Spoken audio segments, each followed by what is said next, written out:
Hello, and welcome back to Matter of Fact, a podcast from the Roy Howard Community Journalism Center, where we report what matters. Happy New Year's, fellow news enthusiasts. I'm your host, Hilawe Tibebe, and we are so glad to have you join us as we dive headfirst into the latest updates from across our 10 counties. With an eye on the new calendar year, we want to take a moment to spotlight one of our stories from the tail end of last year. Today's episode is based on our R8CJC news article, It's Nasty. Gulfport residents and mayor call for litter cleanup. This story dives into a growing concern on the coast, one that touches public health, civic pride, and the community's sense of identity. Residents say litter in parks, along roadsides, and across neighborhoods is becoming a worsening problem that impacts their daily lives. In this episode, we'll bring you into the streets, parks, and conversations of these coastal communities.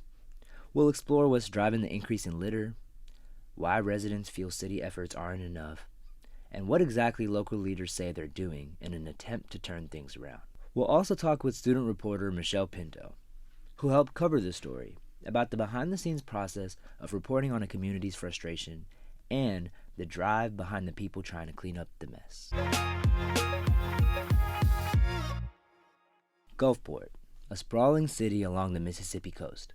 It's the second largest city in the state, known for its beachfront restaurants and rich history. However, a growing problem is taking away from the scenery, according to residents who say they're getting more and more concerned. Trash. Fast food bags drifting across empty lots, plastic cups lodged in grates. It's part of the long list of unwanted decorations to the landscape. Mainly on the beach is where I see it. Resident Leslie Escalante says there is a growing feeling in her neighborhood that the litter is getting worse. And I think it'd be better if we did more more awareness in the schools to teach more about that, about littering and stuff, because it's really sad to see that. A citywide survey by One Clean Gulfport, conducted in 2023, found that most residents agree, with 96% of the 386 residents polled saying litter negatively impacts the city's image, while 95% said they believe it lowers property values. Mayor Hugh Keating shares the frustration of Gulfport residents. He says litter is a growing concern among city officials as well. One of my pet peeves, and I know it's most people's pet peeves, is to see a fast food bag on the side of the road, or a styrofoam cup, or a empty beer can, or a tire. Come on, people, really? I mean, you live here too. Let's work together. Let's try to make the place a better place to live. With hopes of bringing about practical means of change, Keating says the city started enforcing a $1,000 fine for litter violations and rolled out no dumping signs across the coastal community, starting back in May of 2023. We're going to be pretty aggressive about, you might have seen some signs going up, $1,000 fine, no dumping. He says the city also relies on environmental codes to further implement strategies that upkeep the aesthetics of Gulfport. We have what is known as the International Property Maintenance Code. That code deals with maintaining properties, where you have roofs collapsing, or windows broken out, or shutters falling off, or cars in front yards that are growing weeds through them, or on blocks, or hoarding. That's the code we go to help people understand they need to get their property cleaned up. And we're doing a lot better job of enforcing those ordinances. Enforcement, he says, is handled by code enforcement officers. They issue citations, and if you don't get your property cleaned up and are able to report back within a period of time set forth in the citation, then you could be fined. But he says the local government can't fix the issue alone, insisting that personal responsibility is just as important. We need to think more about beautification and personal responsibility for taking care of our own. We can accomplish a lot and improve the condition and the character of our neighborhoods and our business areas if the people who own the properties will just take some personal accountability and responsibility to keep them up. Keating emphasizes that community involvement can start with small steps. He urges residents to keep track of what they see. We as a community can all do a better job of trying to document and report instances of littering and dumping. There are also ordinances on the city ordinances that deal with what types of materials can be placed on the side of your yard at the street. If you're doing renovation or repair, contractors are supposed to be taking care of the debris, the construction debris that they create. Owners are supposed to be taking care of the construction debris that they create. That is not a city responsibility. And we're going to start enforcing those types of citations. Residents say that if the city is urging them to take responsibility, it must also demonstrate its own efforts of cleaning up the area. It's just like recycling bins, but it's not like, you know, they do like, to put communities together, be like, let's go do something about it. It's just kind of like everybody just kind of does their own thing. Escalante believes that Gulfport is capable of being proactive with the issue.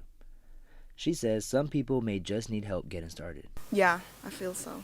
Because I know there's a lot of people here that have like good hearts that want to go out, but they just might not have like that little push to start doing it. Escalante says residents know that Gulfport attracts tourists, emphasizing that the litter glooms over the city and may impact visitors' perception. Yes, a lot. Because I know that it's like a very popular place because of the casinos and stuff, and for people to just come and like view Gulfport as like, with all the litter, it's just not like a really good reputation that it gives us, and it's also like very harmful. The debate over litter is ongoing in the whole state and has garnered more attention from local government in recent years. Data from the Mississippi Department of Transportation shows that the state spends more than $3.2 million each year removing litter from state highways. MDOT also reports that nearly 38% of the state's litter comes from unsecured loads or accidental spills. As for the city of Gulfport, they're looking to further emphasize those very words exclaimed by 4-year-old resident Anila Davis. The story you just heard was reported and produced in part by R8CJC News student journalist Michelle Pinto. Michelle is a senior at Gulfport High School and a content specialist at the Roy Howard Community Journalism Center. She was very involved throughout the process of conducting interviews and spending time in the community to see the issue up close. Michelle joins us now to talk about how this story came together and what she learned in the process. Michelle, thank you for being here. Michelle, tell us a little bit about the origins of this story. What made you and the team decide it was worth pursuing? Well, the person who found this story was our videographer and photographer on our coastal team, McKenna.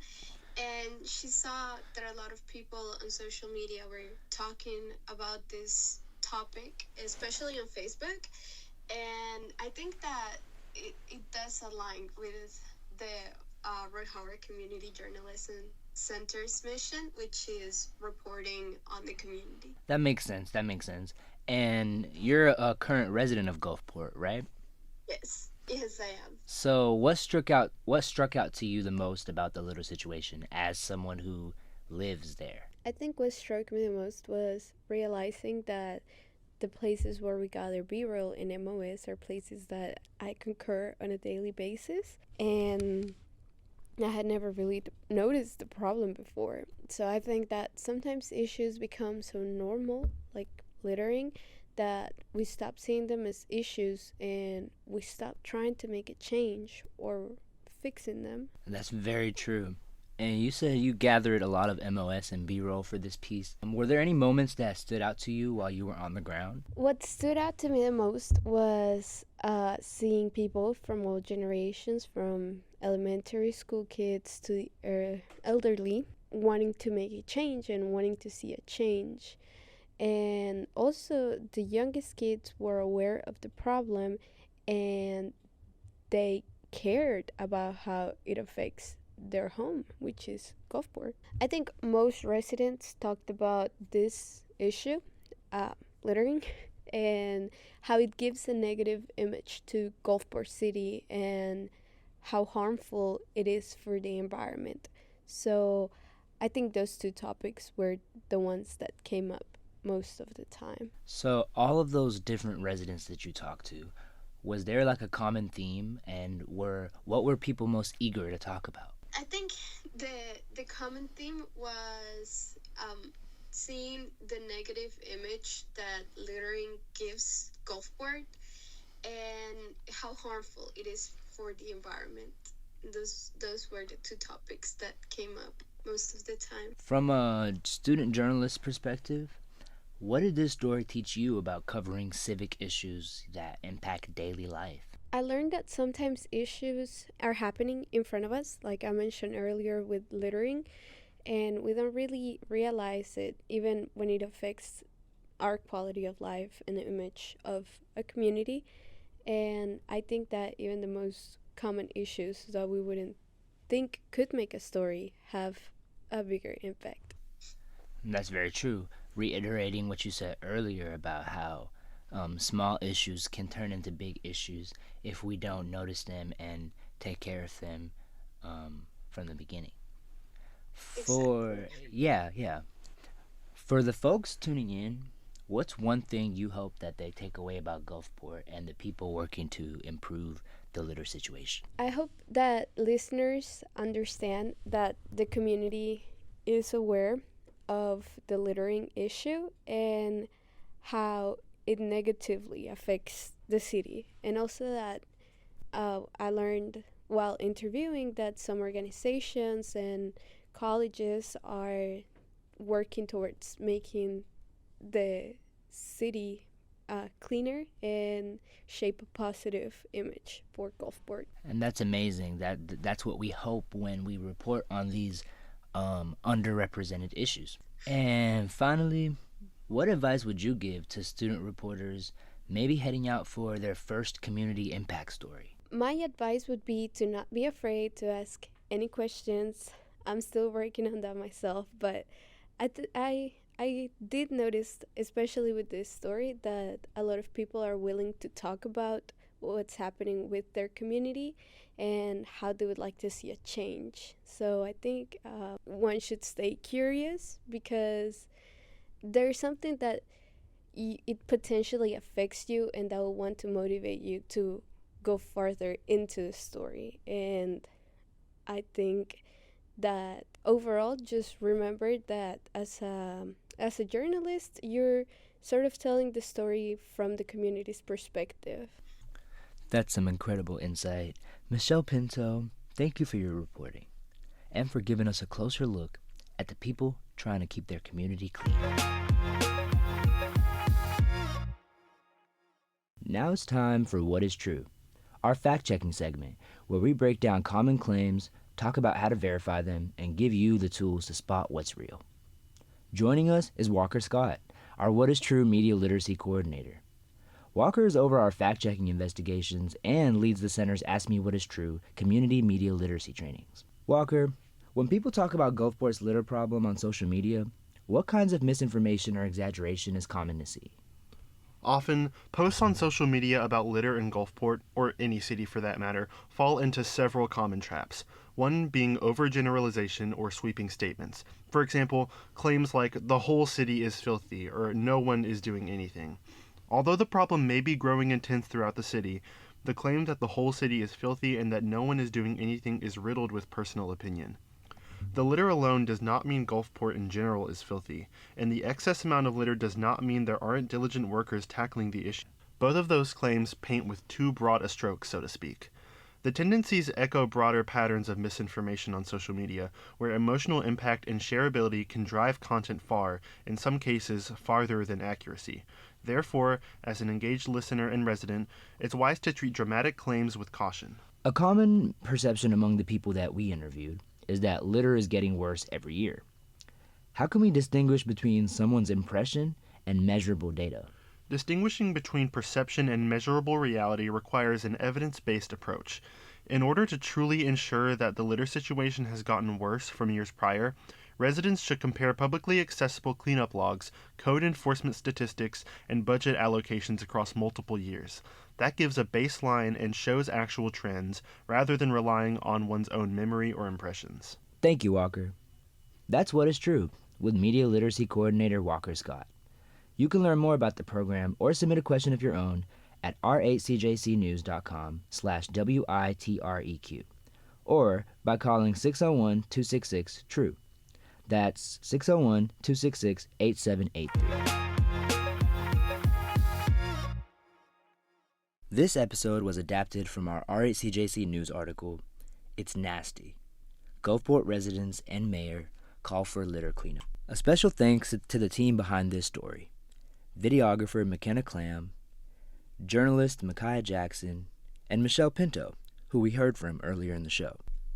Be sure to follow us on social media at R8CJC News to keep up with more stories just like this one. As always, thank you for listening and for spending time with us as we take you behind the scenes of the Roy Howard Community Journalism Center. I'm Hilawe Tibebe, and this is Matter of Fact.